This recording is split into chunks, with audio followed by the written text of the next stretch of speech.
예, 우리 조금만 기다렸다가 요 다음 것 좀 하도록 하겠습니다. 오늘 중요한 내용인데 다들 바쁘셔가지고 못 오신다는 분도 있고, 호원이도 오늘 아파서 아마 못 들어오지 않을까 싶은데, 네. 어쨌든 요거 나중에 제가 유튜브에 올려놓을 테니까 나머지 분들도 좀 보셔야 될 것 같고요. 우선은, 오늘 또 특별히 또 많이 못 오시나 보네. 네, 우선 그래도 시간이 되어서요. 먼저는 이 PPT 지금 잘 보이고 있죠? 네. 네. 오늘은 같이 동영상을 먼저 하나를 좀 보고 난 후에 같이 좀 더 강의를 진행해 보면 좋겠습니다. 뭐, 다 아실 텐데 RGB 루스 베이더 진저버그라고 하는 분의 영상입니다. 한번 요거 보고요. 또 같이 뭐 강의 얘기 들으면 좋겠습니다. 어느 대법관의 사방에 미국 전역에서 애도의 물결이 이어지고 있습니다. 이유가 뭘까요? 3일은 바의 뉴스를 한다. 안녕하세요. 당신의 아나운서 강지영입니다. 향년 87세. 미국 대법관 중에 가장 나이가 많았던 고 긴즈버그. 긴즈버그 하면 미국 사람 대부분이 알 정도고요. 어딜 가든 주목받고 Everyone wants to take a picture with him. 얼굴이 새겨진 굿즈에 인터넷엔 짤까지 넘쳐났죠. 대체 그는 어떤 사람이었을까요? 한마디로 하면 온갖 차별에 반대하고 모두의 평등한 권리를 위해서 투쟁해온 사람이었습니다. 자, 오늘은 고 긴즈버그의 일생을 3일로 돌아볼까 합니다. 먼저 50년 전 한 사건부터 살펴보죠. 1973년 1월 17일, 당시엔 변호사였어요. 프론티에로 대 리처드슨 사건을 맡았는데 프론티에로라는 한 공군 소위가 미국 국방부를 상대로 소송을 한 사건이었죠. 왜냐면 당시 미 공군엔 주택수당이란 게 있었는데요. 부양해야 할 아내가 있는 남성 군인한테 지급되는 혜택이었죠. 근데 반대로 부양해야 할 남편이 있는 여성 군인에겐 이 수당이 나오지 않았어요. 그때 당시엔 법이 그랬거든요. 바로 이 사건에서 긴즈버그는 프론티에로의 변론을 맡았습니다. 그리고 재판장에서 이런 말을 했죠. 오늘날 여성들이 직면한 고용차별은 소수 집단의 차별만큼 만연했지만 훨씬 교묘하여 알아채기 어렵습니다. encountered by minority groups.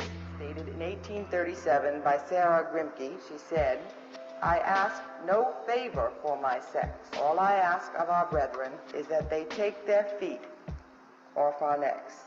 결국 대법원은 여성 군인의 손을 들어줬죠. 이 사건 지금이야 당연히 차별이라고 생각되지만 당시엔 대법원에 갈 만큼 논란이었습니다. 잠깐 그 시대 얘기를 좀 더 해보자면 긴즈버그가 하버드대 로스쿨을 간 게 1956년이었거든요. 학생 500명이 있다면 여성이 9명뿐이었어요. 그리고 당시 로스쿨 원장이 여학생들을 불러다가 이런 말을 했다는 거예요. 너희가 남학생들의 자리를 빼앗으면서까지 로스쿨에 들어온 이유를 말해라. 바로 그런 시대 속에서 긴즈버그는 어떤 게 성차별인지, 이게 왜 문제인지 설명하고 또 설득해야만 했죠. 그는 여성뿐 아니라 성차별로 피해받은 남성을 위해서도 싸웠는데요. 당시 싱글맘한테 지급되던 보육수당을 남자란 이유로 받지 못한 싱글 데디, 또 여성에게만 인정해온 보육비 공제를 거부당한 미혼 독신 남성. 긴즈버그는 이들의 변론을 자처했고 모두 승소했어요. 그렇게 법에 남아있던 차별을 꼬집으며 이름을 알린 그는 판사로 임명되고 이어 1993년 미국 역사상 두 번째 여성 대법관이 됩니다. 그럼 그가 대중의 주목을 받게 된 건 비교적 최근의 일인데요. 데이2 2013년 6월 25일입니다. 이날 미 대법원이 내린 판결이 큰 논란이 있었는데요. 50년 전쯤엔 흑인 유대인과 같은 소수자 차별이 하도 심해서 선거법에 이런 조항이 함께 생겼거든요. 과거 선거 과정에서 차별이 있었던 지역들은 그 지역 맘대로 선거 절차나 법을 바꿀 수 없다. 바꾸려면 정부의 사전 승인을 받아라. 그런데 2013년 대법원이 시간도 많이 지났고 이제 이런 조항 큰 의미 없잖아? 라면서 이 조항이 위헌이라는 판결을 낸 거예요.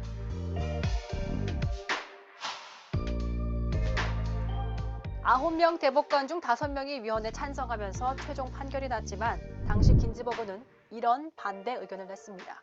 아니, 투표 과정의 소수자 차별은 여전히 존재한다. 바로 그때 법을 공부하던 한 20대 학생이 긴즈버그에 확 꽂혀버립니다. 와, 이 사람 진짜 멋있다. 그러면서 덕질하는 블로그까지 만들죠. 노토리어스 RBG. 우리 말로 하면 악명 높은 루스 베이더 긴즈버그. 유명 래퍼 노토리어스 빅의 이름을 따다 붙였대요. 폭발적으로 5만 가지 짤이 쏟아져 나옵니다. 그러면서 이 대법관이 그동안 무슨 일들을 해왔는지 재조명되면서 밀레니얼 세대의 우상이 돼버린 겁니다. 자, 그럼 긴즈버그가 지난 18일 세상을 떠난 겁니다. 12년 동안 무려 5번의 암과 싸우면서도 그는 끝까지 대법관 자리를 유지해왔는데요. 대법관에도 진보 성향, 보수 성향 같은 게 있거든요. 대법관 9명 중 5명이 보수, 그리고 긴즈버그를 포함한 4명이 진보 성향이었는데요. 긴즈버그의 후임으로 보수 성향의 대법관이 임명되면 그 비율이 6대3으로 치우칠까봐 투병 중에도 자리를 지켜온 거죠. 이건 뭐 투병이 아니라 투쟁에 가까웠던 거죠. 긴즈버거는 생을 마감하는 순간까지 걱정을 놓지 못했다고 해요. 새로운 대통령이 선임될 때까지는 내 후임이 정해지지 않기를 진심으로 바란다. 임종 전에 이런 말을 남겼다고 하죠.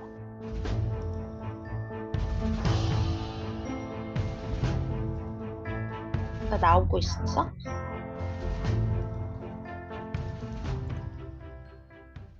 자, 이런 복잡한 상황 속에서 많은 청년들은 무엇보다 긴즈버그의 빈자리에 가슴 아파하고 있어요. I think it's important to take a step back from the politics of the moment and recognize everything she represented and everything she accomplished in her long career. She did so much to pave the way for women, all women. She's really improved the lives of every single woman in this country and every single family in this country.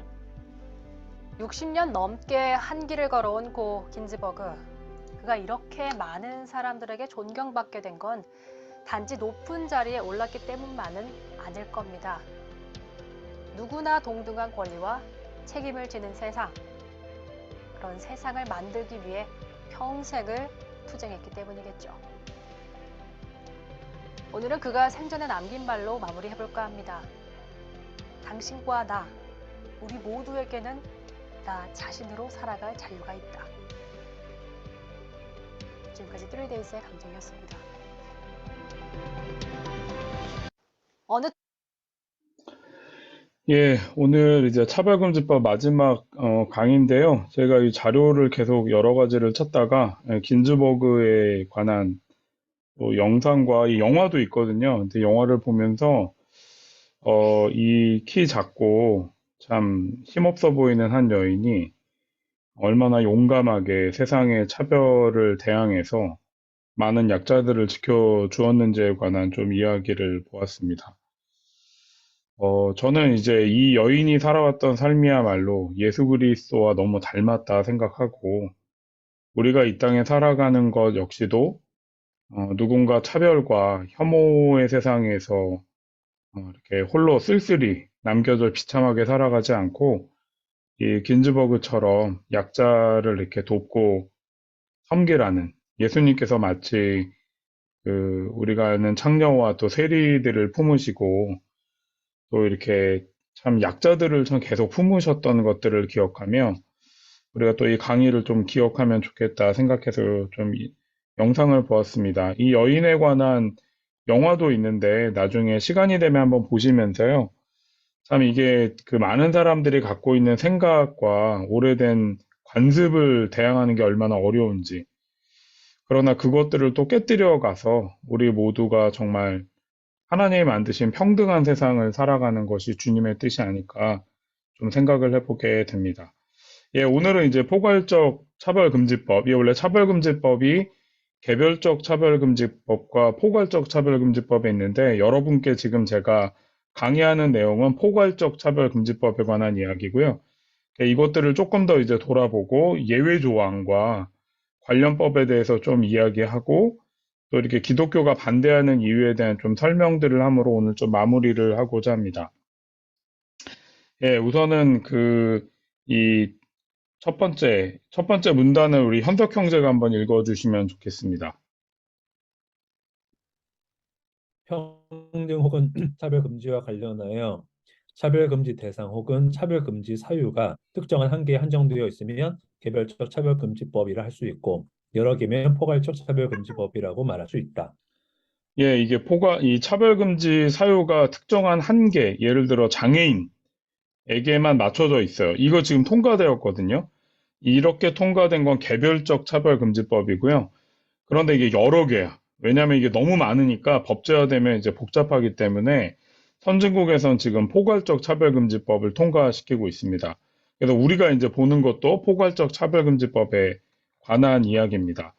그 법제처 홈페이지를 들어가 보면요. 거기서 이제 차별이 뭐냐, 이것에 관한 정의가 나와 있는데요.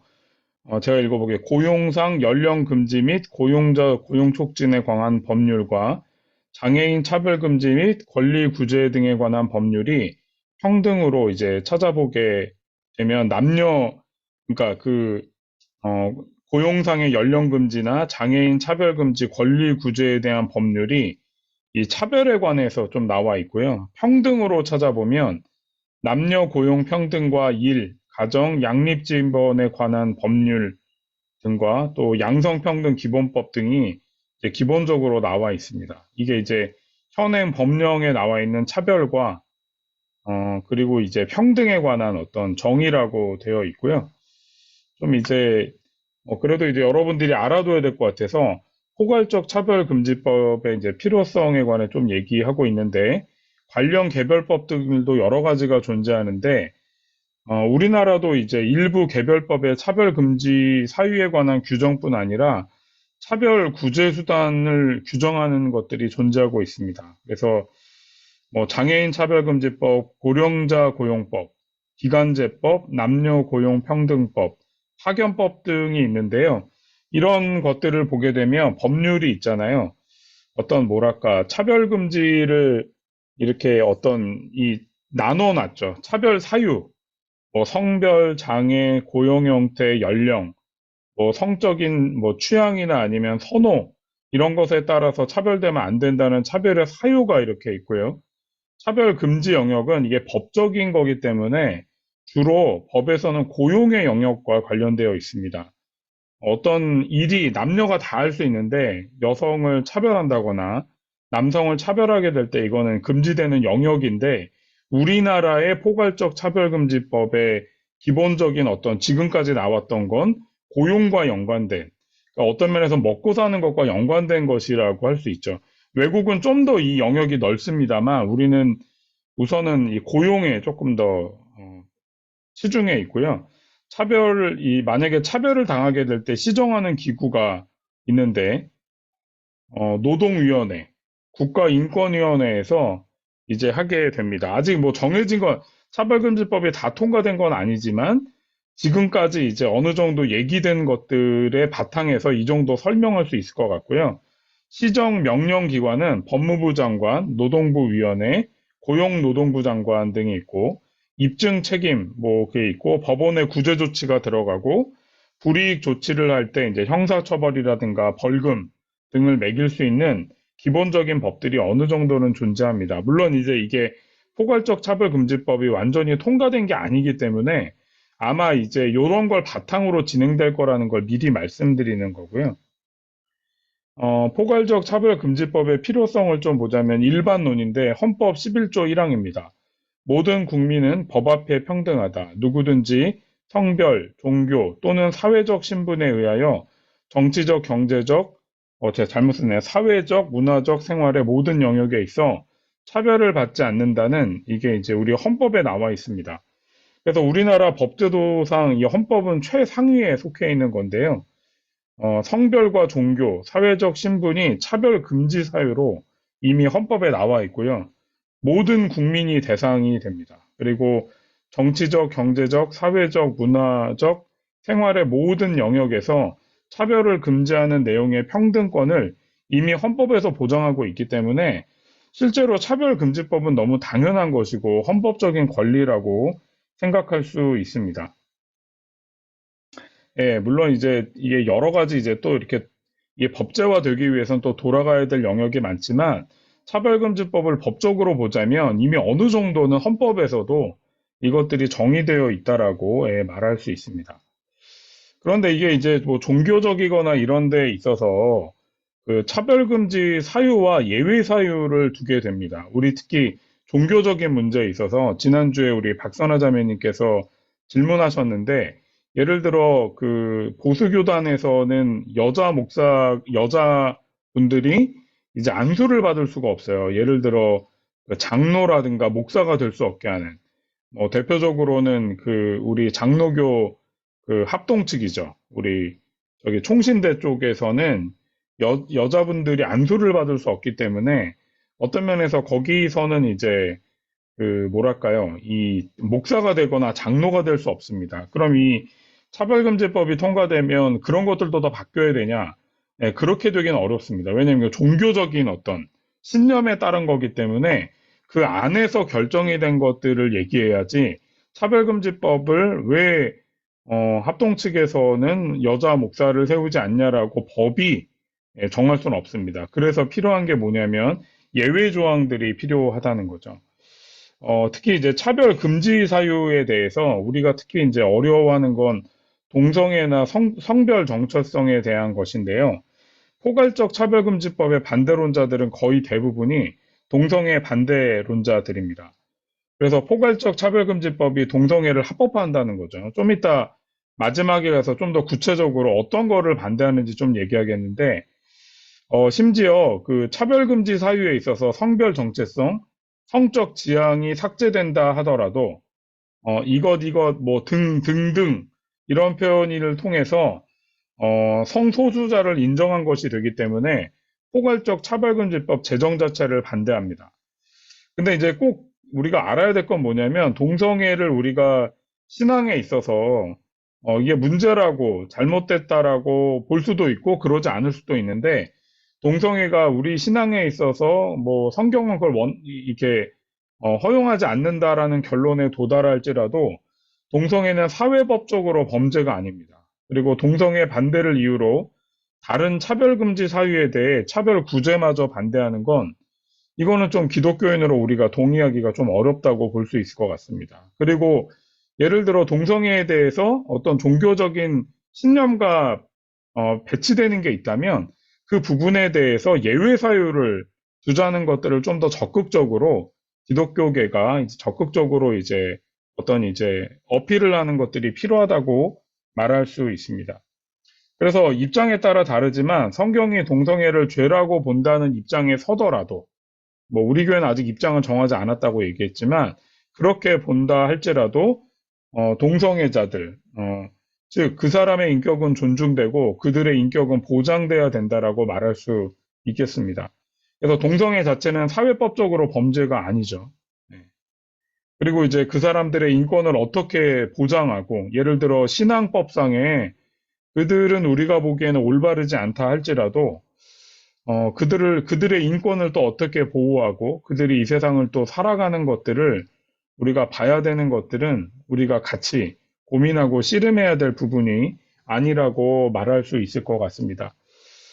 예수님께서 그 창녀와 세리들과 식사하시고 그들과 함께 지내셨지만 그들의 죄를 동의하지는 않으셨어요. 근데 그들을 긍휼히 여기고 그들이 사람답게 함께 살아갈 수 있도록 대했다는 걸 우리가 잊어서는 안 됩니다.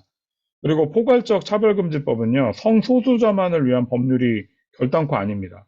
포괄적 차별금지법은 성소수자의 정체성과 관련된 사유도 들어가지만 장애와 연령, 종교, 인종, 학력 등 우리 사회에서 발생하는 다양한 차별 사유를 포괄하고 있습니다. 그래서 뭐 동성애에 반대하는 입장을 가지고 있다고 해서 다른 차별금지 사유까지 포괄적 차별금지법의 필요성을 부인하는 건, 이거는 민주 시민사회에서 인정받기가 좀 어렵다고 볼 수 있습니다.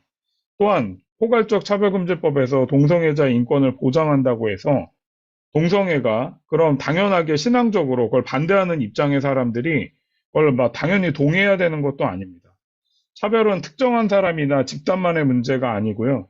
모든 사람이 인간으로서 존엄을 존중받고 차별받지 않으면서 평등하게 살아가도록 하기 위해 포괄금지법이 제정되었다는 걸 우리가 좀 기억하면 좋겠습니다. 제가 예전에 금요신학 강좌에서도 얘기했는데 미국의 근본주의가 등장했던 게 1920, 30년대거든요. 근데 이때도 이제 미국의 기독교가 되게 겁을 먹었어요. 막 동성애자들이 나오게 되고, 낙태라는 어떤 이슈가 계속, 지금도 미국에서 이슈가 되고 있는데, 그때 이야기가 되고, 이혼이 막 늘어나는 걸 그 보수 기독교인들이 반대하고, 창조론을 굉장히 많이 이렇게 강조했거든요. 근데 미국의 그 남부 쪽이 바이블 벨트라 그래서 보수 기독교인들이 되게 많이 이렇게 장악하고 있는 곳이고요. 공화당을 많이 지지하죠. 그래서 이제 이 당시에 되게 많은 미국의 보수주의자들이 바이블 벨트를 기준으로 1920, 30년대에 되게 이렇게 그 엄청난 인적, 물적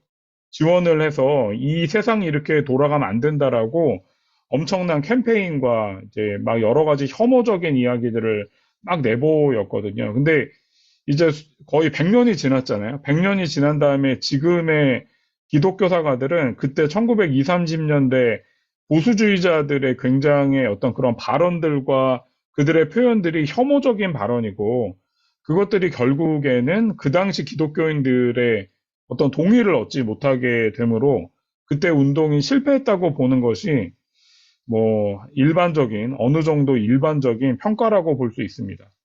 그러니까 오히려 그 당시에 많은 사람들이 세상이 변화될 것들을 못 받아들인 보수 기독교인들이 쌍방 간의 혐오와 증오를 막 확산시키고 오히려 이렇게 막 그 동성애 차별금지, 뭐 낙태 반대, 창조론 강조하고 막 이런 것들을 너무 그렇게 하지 않는 사람들을 비난하는 것들 때문에 오히려 굉장히 많은 사람들이 반작용으로 기독교에서 이탈하는 결과를 낳게 된다라고 말합니다.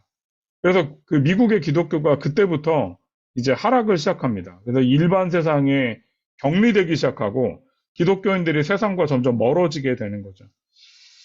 저는 예수 그리스도를 믿는 것이 세상과는 분명히 다르지만 그럼에도 불구하고 이 세상이 되어져 가는 것들을 어느 정도는 이해하고 예수 그리스도의 답이 무언가를 고민하는 씨름이 우리 안에 있어야 될 거라고 좀 생각합니다.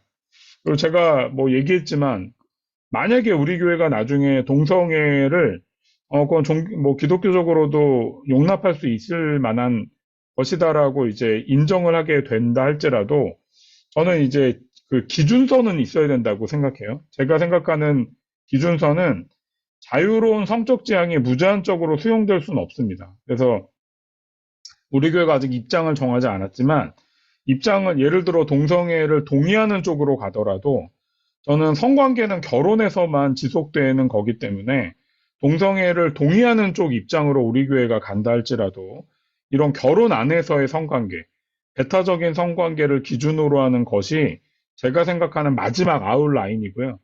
만약에 동성애를 우리 교회가 이제 그거는 좀 신앙적으로 바르지 않다라고 본다면 그 신앙적 기준 아래 그럼 우리는 그들을 어떻게 대하고 고민할 것인가를 좀 돌아봐야 된다라고 생각합니다. 그래서 세상과 이야기하면서 우리 신앙적인 문제를 고민하는 것, 그리고 이제 어떻게 시대에 우리가 응답할 것인가를 고민해야 되죠. 그러나 이 차별금지법, 포괄적 차별금지법은 우리의 그런 신앙적인 어떤 고민과 또 다르게 어떤 면에서는 정말 하나님이 원하셨던 세상으로 향해 가는 한 걸음을 더 내딛는 것이라고 생각해 볼 수 있을 것 같습니다. 오늘은 좀 예외적인 사유에 대해서 좀 여러분이 궁금할 수 있으니까 좀 얘기할 건데요. 차별금지법이 세워지더라도 이 예외 사유를 둘 수 있어요. 그래서 이 예외 사유를 좀 몇 가지 여러분께 얘기하려고 하는데 모든 차별금지법에는 예외 사유가 존재합니다. 그 일반적인 예외 사유로 두는 지금 제가 말씀드리는 건 차별금지법이 아직 통과된 게 없기 때문에 국가인권위원회에서 평등법 시안에서 나온 것들을 기준으로 좀 말씀드리려고 합니다. 그러니까 이거는 이제 제안이죠. 국가인권위원회에서 제안한 건데 국가인권회에서 제안한 차별금지법의 예외 사유의 첫 번째는 합리적 이유가 있을 때입니다. 뭐 예를 들어 이 사람이 아프거나 그 일을 감당할 수 없어. 고용에 있어서 그럴 때 차별이 필요할 수 있다라고 얘기하고요. 그 다음에 차별 해소를 위한 적극적인 조치가 있을 때 예를 들어 이제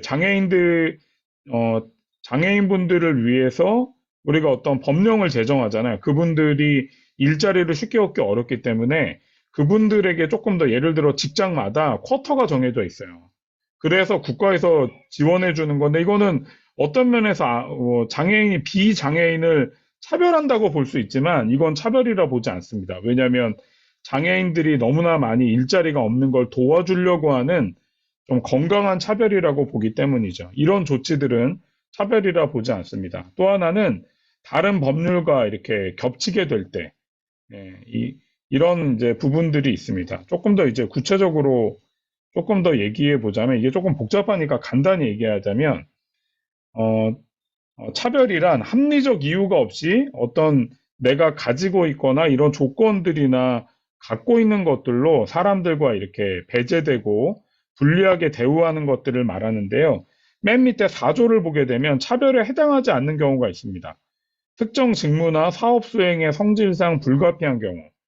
예를 들어 어디를 그 위험하게 올라가야 되는 무슨 다리 난간 같은 데 청소하는 건 좀 위험하고 균형도 잘 잡아야 되고, 물론 이제 안전장치를 하지만 위험하잖아요. 근데 이런 것들을 다리가 불편한 분이 갈 수가 없죠. 왜 이건 차별이라 보지 않습니다. 또한 현존하는 차별을 해소하기 위해 특정한 개인이나 집단을 잠정적으로 우대하는 행위. 아까 말했죠. 장애인분들에게 직장에 쿼터가 정해져 있는 뭐 이런 것들. 그러니까 정당한 어떤 그 경쟁이 아니라 그분들에게 쿼터가 정해져서 좀 더 유리하게 해주는 경우를 말하고요. 세 번째는 다른 법률 규정에 따라 차별로 보지 않은 경우, 뭐 이런 것들이 존재합니다. 그래서 제가 이것들에 대해서 이제 그 몇 가지, 박종훈 변호사님이란 분이, 이제 인권에 대해서 되게 여러 가지 일하셨고, 그 다음에 이제 기독교 법률가회 소속이시고요. 장애인 차별금지법을 만드는데 가장 수고하셨던 분들 중에 한 분입니다. 그래서 이분이 저번에 이제 그 세미나에 오셔서 차별금지법에 대해서 어떤 이 예외 규정을 자기는 더할 거를 제안하고 싶다고 얘기했고, 기독교가 이걸 마음을 모아서 함께 이런 것들을 제안하자고 얘기했는데, 첫 번째는 다른 기본권과의 관계에서 규범 조화적으로 해석하자. 두 번째는 개별적인 차별금지법 영역에서 양심과 신앙, 종교 사상, 표현의 자유 등과의 관계에서 개별적인 예외 사유를 추가할 것들을 제안하였습니다. 이게 무슨 말인지 어렵죠. 그래서 간단히 말하면 이 기독교 변호사에서 제안하는 예외 사유를 가지게 되면 우리가 이제 기독교에서 걱정하는 부분을 해결할 수 있다고 보는 겁니다. 제가 읽어볼게요. 양심의 자유, 신앙의 자유, 종교의 자유, 사상의 자유, 표현의 자유와 관련하여 외관상 어떤 행위가 이 법에 위반되는 것처럼 보일 경우에도 그 행위의 근거가 되는 권리의 본질을 침해하지 않는 범위 내에서, 제가 또 잘못했어요. 그 권리와 이 법이 정한 평등 및 차별 금지 간의 규범 조화적으로 해석하되 혐오 또는 증오로 나아가도록 허용돼서는 안 된다. 그러니까 중요한 건 뭐냐면 신앙의 자유를 인정해 주자. 그러나 이것이 어떤 개인이나 사람들을 혐오나 증오로 나아가지 않도록 해야 된다. 라는 걸 예외 사유로 두면 종교적 자유도 인정하고 이 종교가 그러나 혐오나 증오로 가지 않게 하는 것도 되지 않겠냐. 혹은 특정한 종교를 신봉하는 사람들의 집회, 단체 또는 그 단체에 소속된 기관에서 해당 종교의 교리, 신조, 신앙과 직접적으로 관련된 행위가 외관상 이 법에 위반되는 것처럼 보일 경우 위 행위자들이 주장하는 권리와 이 법이 정한 평등 및 차별금지 간의 규범 조화적으로 해석하되 혐오 또는 증오로 나아가도록 허용돼서는 안 된다. 이것도 비슷한 이야기입니다. 그래서 종교적인 자유를 인정해 주되 그것들이 혐오나 증오로 가지 않도록 하는 것을 이제 제안하였습니다. 그러니까 많은 기독교인들이 되게 걱정하는 게 뭐냐면, 예를 들어 이렇게 그 설교할 때 동성애를 죄라고 말하게 되면 이제 이건 문제가 뭐 예를 들어 이렇게 법에 위배돼서 잡혀 들어간다. 이거는 진짜가 아닙니다. 그런 일은 있지도 않고 있을 수도 없는 이야기예요, 사실. 왜냐하면 이런 예외 사유들이 있고 어떤 그 지금의 사실 차별금지법이 기본적으로 정하려고 하는 핵심적인 건 사실은 대화나 이런 것보다 고용과 연관되어 있다는 걸 잊어버리면 안 됩니다. 네, 물론 이제 이 차별금지법을 바탕으로 이제 명예훼손 같은 게 나올 수 있게 되죠. 근데 그것도 조금 이따 이제 좀 말씀드리려고 합니다. 어쨌든 제가 지금 얘기한 것이 이제 이런 게 있기 때문에 우리가 그렇게 걱정할 필요가 없고요. 그 국가인권위원회 차별금지에 대해서 그 종교를 뭐 이렇게 종교적인 목적을, 그런데 이제 이런 것들에서 이제 한 가지 조심해야 될 거면은 종교적인 목적을 가지고 설립된 비영리 단체에서는 종교적인 이유에 다르게 보는 건 차별로 보지 아니한다. 단 법령에서 정한 유로시설 외에 사회복지시설, 학교법인, 의료법인은 제외하고요. 종교 비영리 단체에서 하는 것들은 차별로 보지 않는 법안들을 국가인권위 차별법 시안에도 들어가 있습니다. 그래서 우리가 뭐 국회의원들이 이 차별금지법을 세울 때 이런 것들을 무시하고 되진 않는다라고 말씀드릴 수 있을 것 같습니다. 이제 마지막으로 좀 이제 걱정하는 몇 가지 것들을 좀 얘기할 건데요. 제가 이렇게 지금 차별금지법을 반대하는 교단들이 좀 있어요. 뭐 우리 통합도 그렇고 그다음에 저 침례교, 감리교 이런 데도 이제 반대하고 있는데 거기서 내용들을 좀 봤는데요. 지금 하는 내용이 다 들어있으니까 들으시면서 궁금한 건 다시 질문해 주시면 좋겠습니다. 이런 걸 걱정하죠. 차별금지법이 합법화되면 동성애가 확 퍼지지 않을까. 전통사회가 파괴되고 이거는 결국 성소수자를 위한 차별이 아니냐라고 묻는데요. 여러분 이미 동성애라고 하는 건 이미 우리 사회와 우리 옆에 들어와 있어요. 제 아이들이요, 이제 영어 공부 때문에 넷플릭스를 보는데요. 넷플릭스 드라마를 저도 뭐 드물게 가끔 보는데 요즘에 외국 드라마, 우리나라 드라마도 그런데 동성애 코드가 들어있지 않은 건 거의 없습니다. 그러니까 아이들에게 이미 뭐 이게 이 차별금지법이 되고 안 되고 문제가 아니라 이미 우리가 살아가는 세상이요, 동성애를 우리와 함께 살아가는 사람들로 인정하고 있어요. 그러니까 이게 차별금지법이 어떤 성소수자들을 위해서 그들의 인권을 얘기하는 거지, 저는 이거를 얘기하게 되면 이제 동성애 확 퍼진다? 이럴 수는 있을 것 같아요. 단기간적으로는 동성애가 늘어난 것처럼 볼 수 있어요. 왜냐하면 숨어있던 사람들이 커밍아웃 할 수 있으니까. 그런데 이제 제 친구가 독일에서 얼마 전에 와서 이제 돌아간 제 친구가 제가 이제 이것에 관해서 좀 얘기를 나눴는데 이 친구가 뭐라 그러냐면 자기가 독일에 가보니까 그렇게 자유롭고 성소수자들이 얼마든지 살아갈 수 있는 독일도 사실은 그렇게 사는 일부의 사람들과 대다수는 그냥 뭐 이성애자고 충분히 자기 삶을 가치 있게 여기고 살아가고 있더라. 그렇게 뭐 완전 말도 안 되게 막 될 거 전혀 그렇지 않다. 오히려 더, 그들을 존중하면서도 이성애와 또 가족의 중요성을, 소중히 여기는 독일인들이 훨씬 많더라. 그래서 그런 것들을 걱정하는 건 자기가 보기엔 너무 좀 말도 안 되는 생각 같다라는 이야기를 좀 들었습니다. 그래서 우리가 이 차별금지법을 하게 되면 세상이 막 뒤집힐 것이다. 여러분 이미 세상은 우리 차별금지법 때문이 아니라 어떤 면에서 법은 나중에 정해지는 거잖아요. 세상이 이미 많이 바뀌어가고 있는데 그것에 대해서 법적인 조치를 취하려고 한다는 걸 기억해야 됩니다. 또한 이런 거 있죠. 동성애를 죄라고 말하면 감옥에 가는 거 아니냐. 뭐 이건 약간 논쟁이 될 수도 있는데 제가 이제 관련 분야의 변호사님의 좀 이야기를 들으니까 차별금지법에서 이제 약간 문제를 삼게 되는 건 기본적으로는 고용에 관한 거예요, 고용.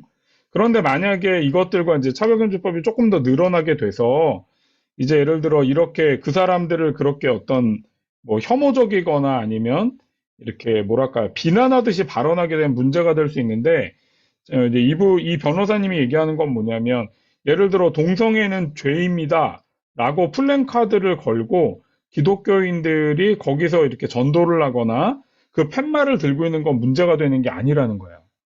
그러니까 이분이 말하는 건 뭐냐면 어떤 게 문제가 되냐면 지나가는 동성애자에게 너 동성애자니까 너 지옥에 떨어질 거야. 이렇게 개별적인 비난을 하는 건 문제가 된다라고 들었습니다. 근데 뭐 이거는 우리가 뭐 이렇게 이게 뭐 명예훼손이 된다면 우리가 지나가던 사람에게 쌍욕을 하는 것과 비슷한 거라고 보시면 될 것 같아요. 그래서 예를 들어 교회에서 성경에 나온 대로 성경은 이렇게 동성애에 대해서 이렇게 말한다라고 얘기하는 것을 말하는 것, 그런 것들은 문제가 되지 않는다라고 얘기를 들었습니다. 그래서 특히 이제 우리가 이제 법이 아직 돼 있지 않기 때문에 선진국의 경우를 본다면 개별적으로 개인을 비난하는 경우가 아닌 경우에 법적인 제재를 받지 않는다고 얘기를 듣게 되었습니다. 그래서 이런 얘기를 뭐 강단에서 말하지 못한다. 이거는 바른 이야기가 아니다라고 할 수 있을 것 같습니다. 그리고 또 하나 제가 본 것 중에 이제 뭐가 있냐면 차별금지법이 합법화되면 신앙적으로 성소수자들이 원하는 걸 거부할 때 문제가 되지 않겠냐. 뭐 예를 들어 이런 거죠. 저한테 주례를 누가 그 동성애 친구들이 부탁을 했을 때 이걸 거부하면 이제 차별금지법에 걸리는 게 아니냐. 뭐 그런 거 있잖아요. 뭐 이렇게 케이크를 만들었는데 이제 그 사람들이 이제 그 보수적인 기독교인이 그 성소수자 부부가 이제 우리 결혼 케이크를 만들어 달라고 했는데 나는 종교가 달라 거부할 때 문제가 되지 않냐. 지금에 있어서는 그 법이 어떻게 그 선진국에서 되어지고 있냐면 이거를 바꿀 수 없을 때는 문제가 된다고 하더라고요. 예를 들어 이런 겁니다. 독일은 결혼할 때 자기 지역에 있는 목사의 주례를 꼭 받아야 돼요. 그러니까 거기는 독일 같은 경우는 거의 이제 그 공무원 수준이거든요. 나라에서 돈 주고 그래서 지역마다 다 목사가 있어서 내 속한 지역의 목사에게 이제 그 결혼 혼인 서약을 이제 해야 이제 결혼으로 인정된다고 얘기를 들었는데 이런 경우일 때 예를 들어 제가 도봉구인데 도봉구에 사는 사람은 도봉구 목사에게만 받아야 된다는 법이 있을 때 이 목사가 거부하면 이 사람은 결혼을 못 하잖아요. 이런 경우에 문제가 될 수 있다는 거예요. 그러나 어느 나라도 그렇게 돼 있는 법령을 그러면 그거를 해줄 수 있는 다른 지역의 목사 예를 들어 도봉구의 목사는 성소수자를 나는 주례를 해주고 싶지 않아. 그런데 저 옆에 있는 어디죠? 강북구의 목사는 뭐 괜찮아 해. 그럼 거기로 옮겨갈 수 있다면, 그러니까 이게 바꿀 수만 있다면 내가 거절하는 것이 문제가 안 된다는 이야기를 들었습니다. 그러니까 가능한 신앙적 자유와 선택의 자유가 어긋나지 않게 법률들이 지금 그러니까 선진국에선 개정되고 있기 때문에 사실 우리나라가 되게 보수적인 나라이기 때문에 그런 일들로 막 되게 어려움에 처할 것 같지 않다는 이야기를 좀 듣게 되었습니다. 그래서 3주간의 강의를 통해서 차별금지법에 대해서 좀 여러 이야기를 좀 나누었는데요. 혹시 궁금하시거나 마지막으로 이 차별금지법에 대해서 좀 이렇게 느끼셨던 것도 좋고, 뭐 궁금한 질문도 좋고 한번 얘기해 보시면 어떨까 싶습니다. 질문을 먼저 받고요. 마지막에 우리가 좀 어떤 생각이 난 들었는지 좀 나누어 보고 기도 한번 하고 좀 마무리하려고 합니다. 혹시 더 궁금한 질문?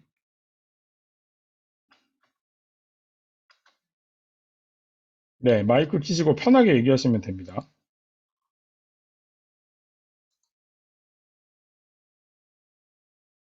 뭐 궁금하신 거 없으세요?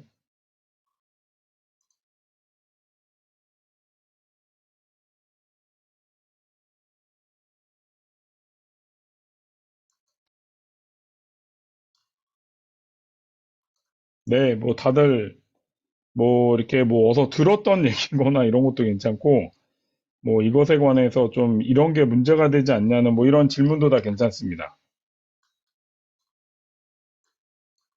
우리 뭐 특별히 없으시면 뭐 질문도 좋고 좀 뭐 들으면서 느끼거나 생각했던 거 한 가지씩만 좀 나눠주시고 같이 기도하면 어떨까 좀 생각이 듭니다. 제가 우리 미연자매님부터 한번 지금 괜찮으신가요? 아이들 때문에 바쁘신 거 아니에요? 지금 약간 어렵습니다. 아, 네. 그럼 현덕 형제. 애들 하고 있어가지고. 네, 좋습니다. 우리 현덕 형제님. 저는 차별금지법을